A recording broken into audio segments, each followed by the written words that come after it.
Oh my God. Oh my God, lads. We have just witnessed hell has frozen over. We have just witnessed the Indiana Fever win the Commissioner's Cup. For the first time since June the 19th, 2022, the Indiana Fever have in fact won. They've won a game against a team above 500 without Caitlin Clark. For the first time since June the 19th, 2022, they have won a game without Caitlin Clark. They've won one without Caitlin Clark, which is crazy. And if you guys think this is crazy, subscribe. We are trying to hit 52.2 thousand subscribers by the end of the day, and we're 46 off. If you guys think this is great. And also, lads, ESPN, I'm not joking when I say this. ESPN announced that the Indiana Fever had lost this game. ESPN, this is their actual YouTube, this is a screenshot from myself, posted, full reaction, Lynx dominate Fever to win the Commissioner's Cup. That is what ESPN were saying, but none of it matters. Why? Because the scoreboard says otherwise. The scoreboard. 74 to 59 for the Indiana Fever. And first of all, I want every Indiana Fever fan. I want everybody to thank me. As the biggest jinx in the history of basketball, I have predicted 15 of 17 games wrong now. I have now predicted 15 of 17 games wrong. I have now predicted every single Fever game wrong since the Sun game. I have now predicted every Fever game wrong since the Sun game. Thank you for the $20, David. Really appreciate that. Every time I've predicted the Fever to lose, they win. It is not even funny now. It is not even funny. How do you predict 15 of 17 games wrong? And by the way, I've still predicted the Indiana Fever to be 8-8 on the season. I still, based on my predictions, the Indiana Fever still made the Commissioner's Cup final. Like, that is how crazy it is. I've predicted everything, every game wrong. Every game wrong other than the Sun game and the first game of the season against this guy. But realistically, the Lynx were terrible. Alana Smith was the only player who showed up for the Lynx. She was the only player who showed up. Fee had the worst game I've ever seen. And Natasha Howard, I'm assuming, is winning MVP. I'm assuming Natasha Howard's winning MVP. Like, Kayla McBride was a no-show. Courtney Williams was a no-show. Hayden was a no-show. Jess Shepard and Alana Smith were their only players. Klindakova was good when she played. Klindakova was good when she played. But they're obviously booing Kathy Engelbert right now at the celebrations. But for the Indiana Fever, I got to give credit where credit's due. For me, there were 3 standout players for the Fever today. There were 3 standout, like super standout players. One of them, I thought early on in the game, really helped them early. Really, really helped them early. And it's Ari McDonald. Regardless of plus minus, I think at the very start of the game, Ari McDonald was the player that really brought them into it at the start. Like 12 points, no one above 16 points. Like, no one above 16. I thought she was fantastic. I thought in a lot of tough stages in the game, Ari McDonald really stepped up. Like Colson, I thought did a solid job. She hit a 3 early. She didn't turn the ball over ever. She got the ball past the halfway line. She was good at the end of the game, just shoring it up and making sure that they held out on that lead. Look, the Indiana Fever, they shot pretty well. Sophie was exceptional.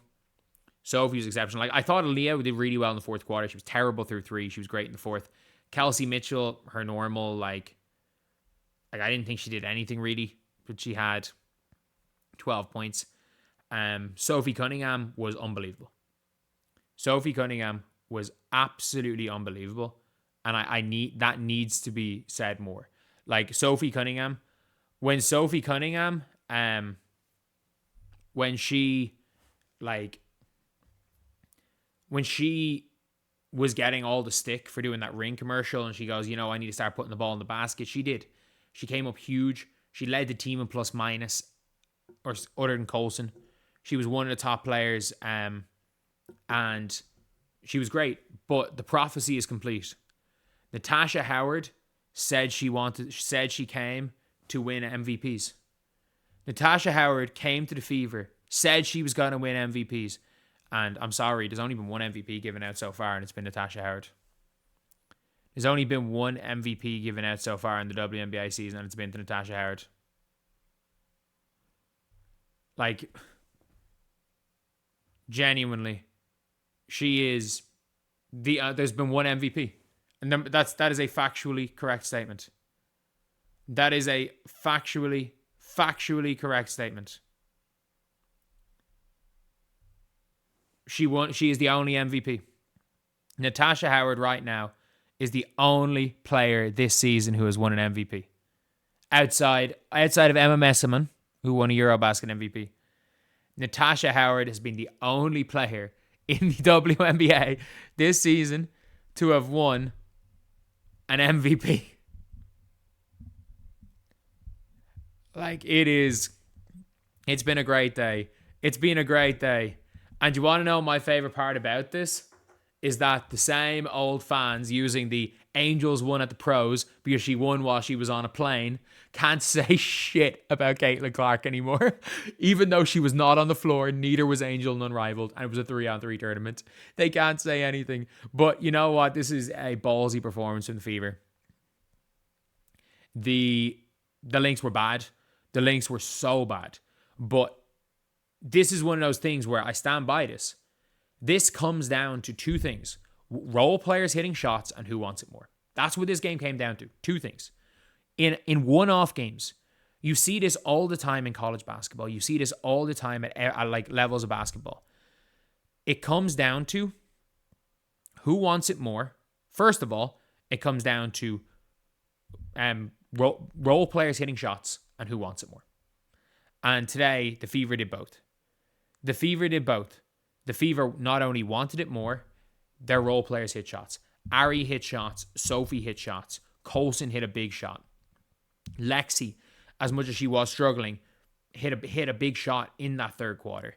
Howard, I'm not going to say she's a role player, but like, she's not a star. She's not a star or anything. She came in, hit some crazy shots. And the defense, don't get us started on the defense. Oh my God. Like, Natasha Howard, this is why she was a deep boy. Natasha Howard was fantastic on defense. She was absolutely fantastic.